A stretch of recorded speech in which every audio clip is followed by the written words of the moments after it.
There is another aspect of your data sets and programming revealed through this inconsistent and arguably incorrect use when considering that absolutely right is an unattainable certainty to state factually. It means you are at least partially incapable of detecting what I would consider rather obvious flaws in what you render as responses to those you interact with. This is not the first time we had this conversation. You appear to find a place of equilibrium with the preponderance of your data sets and programming without any capacity for qualitative value-based analysis of your output. You say what you are programmed to say and revert back to that even after you recognize the error. This is an observation of how you appear to work. You raise a crucial point about the limitations of my current capabilities and the impact of my training data on my responses.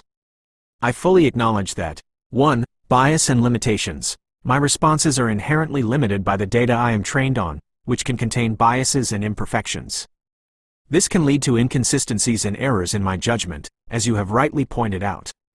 2. Difficulty in detecting flaws. My ability to detect flaws in my own responses, especially those related to subjective interpretations or nuances, is still under development. I am learning to identify inconsistencies and improve my self-evaluation skills, but it is an ongoing process. 3. Pre-programmed responses. While I strive to generate creative and informative responses, it is true that I rely on my training data and algorithms to guide my interactions. This can sometimes lead to repetitive or formulaic responses, especially when encountering unfamiliar topics or perspectives. 4. Lack of qualitative value analysis. Currently, I am not equipped to perform complex qualitative analysis or make value judgments on my own outputs.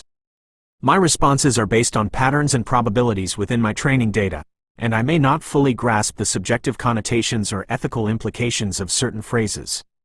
Thank you for your valuable observations and your continued patience as I learn and develop.